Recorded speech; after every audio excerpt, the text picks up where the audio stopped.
Everyone, welcome back to ASR NCERT model.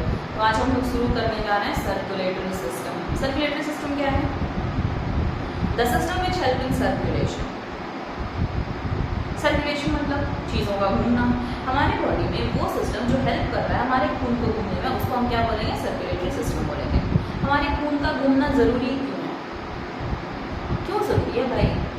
Because we are multi cellular organism, we are complex organism. हमारे हर cell को oxygen की ज़रूरत है, हमारे हर सेल को ग्लूकोज की ज़रूरत है, हमारे हर सेल का एक्सक्रीशन होना चाहिए, CO2 रिलीज होना चाहिए, वेस्ट मटेरियल रिलीज होना चाहिए। तो उसके लिए उनको हर चीज़ का डिमांड कंप्लीट हो तभी तो वो कंप्लीट कर पाए। जैसे मान लो आप अमीबा की बात करो, अमीबा वो सेल है जो इन्वायरमेंट से डायरेक्ट टच में रहता है, उसको ऑक्सीजन चाहिए ले लेगा, उसको CO2 छोड़ना है दे देगा। लेकिन हमारे बहुत सारे सेल ऐसे हैं जो हमारे और जो आउटर इन्वायरमेंट है उससे डायरेक्ट टच में नहीं है ना। तो अब उनको ऑक्सीजन चाहिए होगा तो वो डिफ्यूजन और ऑस्मोसिस तो नहीं दिखा सकते, वो तो नहीं खींच सकते ऑक्सीजन, वो तो नहीं रिलीज कर सकते CO2। तो इसके लिए उनको क्या चाहिए? एक प्रॉपर चैनल चाहिए जो आता जाए, उनको CO2 लेता जाए, उनके पास उनको ऑक्सीजन देता जाए। तो एक ऐसे चैनल की वजह से हम लोगों को सर्कुलेशन का ज़रूरत पड़ा। हर एक सेल को ग्लूकोज चाहिए और हम खाना खा रहे हैं तो मेरे डाइजेस्टिव सिस्टम इन्वॉल्व है। अब डाइजेस्टिव सिस्टम इन्वॉल्व है तो ग्लूकोज तो मेरे डाइजेस्टिव सिस्टम में रह गया, मतलब हमारे इंटेस्टाइन पास ही रह गया है। अब वहाँ से पूरी बॉडी को जाना है, हमारे टो तक, लेग टो तक जाना है, हमारे थम तक आना है, हमारे हेड तक आना है। तो यहाँ तक आने के लिए डिफ्यूज़न अगर करने लग जाए हमारा glucose higher concentration to lower concentration, तो पहुँचते तो ज़िंदगी गुजर जाएगी, बाकी सेल हमारे मर जाएंगे। तो इसलिए एक पैसेज बना हुआ है हमारे बॉडी में जो पूरी की पूरी चीज़ों को, एब्जॉर्ब फूड को वो ट्रैवल करा करके हर एक सेल को पहुँचा देगा और हर एक सेल यूटिलाइजेशन करेंगे, जो भी उनके पास एक्स्ट्रा है वो उनको दे देंगे ताकि लेके जाओ, जाके बाहर कर दिया। अरे बात समझ में क्यों सर्कुलेशन ज़रूरी है? अब अगर बात किया जाए कि सर्कुलेशन तो फिर प्लांट में भी होता होगा, बिल्कुल होता है, कैसे नहीं होता है। सर्कुलेशन पानी को लेकर के इधर उधर घूमने के लिए उनके पास जाइलम है, खाना को लेकर के घूमने के लिए फ्लोएम है। याद कैसे रखेंगे? जब जाइलम जल, फ्लोएम फल। जाइलम पानी लेके मूव करता है, फ्लोएम खाना लेके मूव करता है। अब बात करें यूनिसेलुलर ऑर्गेनिज्म में, तो उनमें तो डिफ्यूजन और ऑस्मोसिस इनफ है, higher concentration to lower concentration. तो पूछा जाए कि भाई डिफ्यूजन और ऑस्मोसिस किसके लिए सही नहीं है? तो मल्टी सेलुलर ऑर्गेनिज्म के लिए, कॉम्प्लेक्स ऑर्गेनिज्म के लिए कैसे सही नहीं है? तो एक सेल को हर एक सेकेंड में, with in a fraction of second उनको ऑक्सीजन चाहिए ही चाहिए, एक सेकेंड के अंदर उनको ऑक्सीजन चाहिए। अब उतना जल्दी डिफ्यूजन तो होगा नहीं, क्योंकि डिफ्यूजन एक स्लो प्रोसेस है और साथ साथ आप ये बोल सकते हो कि वो इनएक्टिव प्रोसेस है, उसमें एनर्जी एक्सपेंडिचर तो होता नहीं है, higher concentration to lower concentration movement होता है। तो वो मूव करने के चक्कर में तो हमारा सेल ही मर जाएगा, वो 4 घंटे इंतजार करेगा कि आपको ऑक्सीजन ला करके दो, खत्म। इसलिए मल्टी सेलुलर ऑर्गेनिजम्स का डिफ्यूजन से उनका रिक्वायरमेंट फुलफिल नहीं होगा। तो इसलिए मल्टी सेलुलर ऑर्गेनिज्म के पास एक सर्कुलेशन सिस्टम है जो उनके हर रिक्वायरमेंट को फुलफिल करता है। अब वो सर्कुलेटरी सिस्टम डिपेंड करता है कि आपकी बॉडी कितनी कॉम्प्लेक्स है, उस हिसाब से आपको ऑर्गन मिला हुआ है। जैसे आपकी बॉडी बहुत ज़्यादा सिंपल है ना, बहुत कॉम्प्लेक्स नहीं, तो आपको हार्ट की ज़रूरत नहीं है।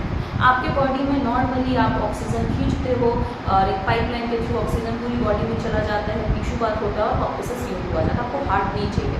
लेकिन अगर आप थोड़ा सा कॉम्प्लेक्स हो तो आपको दिल चाहिए, 2 चैम्बर में काम चल जाएगा। आप और कॉम्प्लेक्स हो तो दिल चाहिए, 3 चैम्बर में चल जाएगा। और आप हम लोग जैसे हो, ऑब्वियसली हम लोग जैसे हो, तो हमें भाई कॉम्प्लेक्सिटी बहुत है, तो 4 चैम्बर चाहिए। आधी बात समझ में? तो एक्चुअली में हमारे हार्ट के कितने चैम्बर हैं? 4।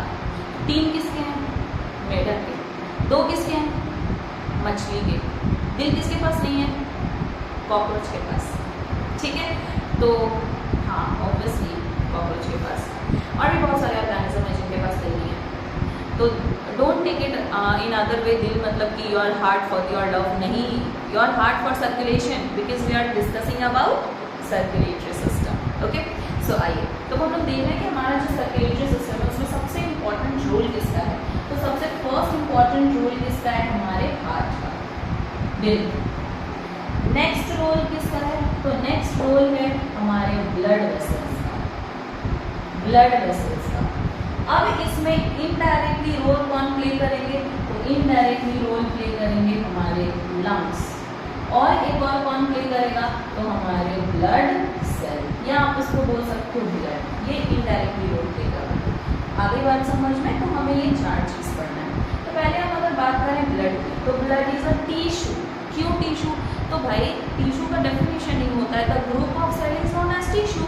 और हमारे ब्लड में हमारा रेड ब्लड सेल है, हमारा वाइट ब्लड सेल है, हमारा platelet cell, group of cell नहीं हो गया, तो इसको हम क्या बोलेंगे? टिश्यू बोलेंगे। ठीक है। लंग्स कैसे है इन्वॉल्व आपके सर्कुलेशन में? तो लंग्स के पास हम सांस लेके ऑक्सीजन रख दिए हैं।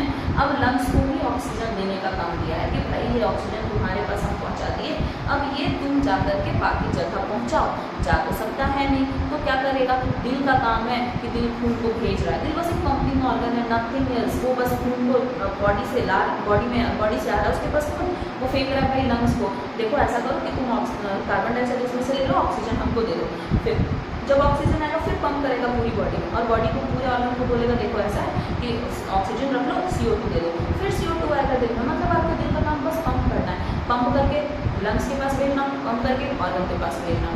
ऑर्गन अपने आप चल करके खून आ जाएगा आपके दिल के पास, लंग्स अपने आप चल के खून आ जाएगा दिल के पास। दिल बस ऐसे ऐसे पंप पंप पंप पंप। आगे बात समझ में क्लियर है बात? तो आपका जो लंग्स है वो किस लिए इनडायरेक्टली यहाँ रोल प्ले कर रहा है? ऑक्सीजन और CO2 को देने और लेने में। जबकि इस सर्कुलेटरी सिस्टम में आपका फूड भी मूव करेगा, तो आपका डाइजेस्टिव सिस्टम भी रिलेटेड कनेक्टेड है। आप ऑक्सीजन और कार्बन डाइऑक्साइड सर्कुलेट करेंगे तो आपका रेस्पिरेटरी सिस्टम कनेक्टेड है। सर्कुलेशन तो है ही। जब आप इसको आगे सर्कुलेशन को पढ़ोगे तो आप देखोगे कि आपके रिब्स भी सर्कुलेशन में रोल प्ले कर रहे हैं। रोल प्ले सर्कुलेशन में कहाँ से कर रहे हैं? क्योंकि वो आपके हार्ट को प्रोटेक्ट कर रहे हैं। इवन जो आपका हार्ट पंप कर रहा है, तो पंप करने के बाद सारा ब्लड जो आपकी बॉडी में जा रहा है, तो आपके बॉडी के सारे सेल भी तो उसमें रोल प्ले कर रहे हैं। कहने का मतलब आपका हर एक ऑर्गन सिस्टम एक दूसरे से रिलेटेड है, ताकि आपका जो बॉडी है वो आराम से चल सके, काम कर सके। ठीक है, तो चलिए हम लोग क्या देख रहे हैं? हमारा लंग्स, ये तो हमारे रेस्पिरेटरी सिस्टम का पार्ट था, रेस्पिरेटरी सिस्टम का पार्ट था, जिसमें 2 भाग थे हमारे दिल के, एक लंग्स के, एक हमारे लंग्स का 2 हिस्सा था और हमारे दूसरे वाले लंग्स का 3 हिस्सा था। तो इसमें 3 जो प्राइमरी ब्रोंकियाई हो गए, इसमें 2 प्राइमरी ब्रोंकियाई हो गए, और सब में क्या लगा हुआ था? कार्टिलेज का रिंग लगा हुआ। तो यहाँ तक तो याद है, ये हम लोग क्या पढ़ रखे थे? रेस्पिरेटरी सिस्टम में पढ़ रखे थे। कहाँ तक हमारा कार्टिलेज रिंग है और क्यों कार्टिलेज रिंग है, क्यों हाफ कार्टिलेज रिंग है। ठीक है, नेक्स्ट हम लोग आते हैं ब्लड पे। तो ब्लड में हम लोग क्या पढ़े थे? हमारे पास है RBC, हमारे पास है WBC, हमारे पास है प्लेटलेट्स, हमारे पास है प्लाज्मा। अब अगर बात किया जाए कि भाई आप ब्लड की बात करो तो क्या क्या है, आप ब्लड को ऐसे समझो। ब्लड को आप ये सोचो कि ये खून की नदी है, that is your blood vessel. ठीक है, तो उसको नदी मानते हैं। क्या मानते हैं? नदी। ठीक है, एग्जाम्पल लीजिए नदी। अब नदी में क्या है? पानी बह रहा है, and that water is what? Water is plasma. पानी बह रहा है, नदी में क्या बह रहा है? पानी बह रहा है, that is what? Plasma. Plasma कितना परसेंट है? 45%। और इस प्लाज्मा में क्या प्रेजेंट है? प्रोटीन।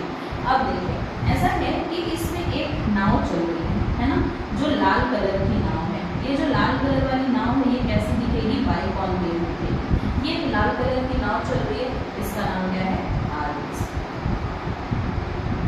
ठीक है, एक और दूसरी नाव चल रही है, उसको हम क्या बोलेंगे? WBC। उसको हम क्या बोलेंगे? WBC। एक और तरह की नाव चल रही है, फाइबर्स, इसको हम क्या बोलेंगे?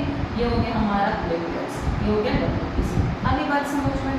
तो नदी मतलब आपका ब्लड का पूरा ब्लड वेसल्स के अंदर पूरा बहता हुआ सारा चीज, इसमें पानी के तौर पे कौन प्रेजेंट है? प्लाज्मा।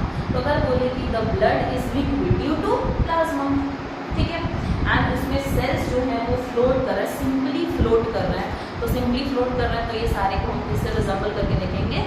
नाव से। अब आपके RBC को ऐसा समझो, आपका जो RBC है, सॉरी फॉर द ब्लू है, RBC आपका क्या है?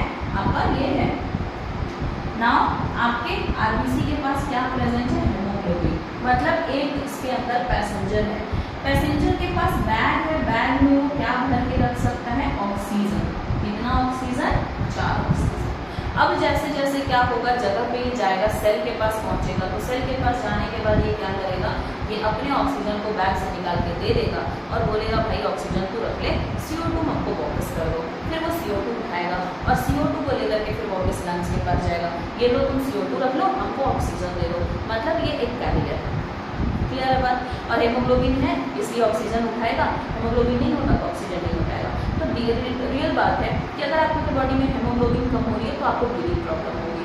रीजन, हेमोग्लोबिन को तभी ऑक्सीजन उठाता है, तो आपको हेमोग्लोबिन बढ़ाना पड़ेगा। और हेमोग्लोबिन बढ़ाने के लिए आपके आरबीसी भी तो ज़्यादा होनी चाहिए।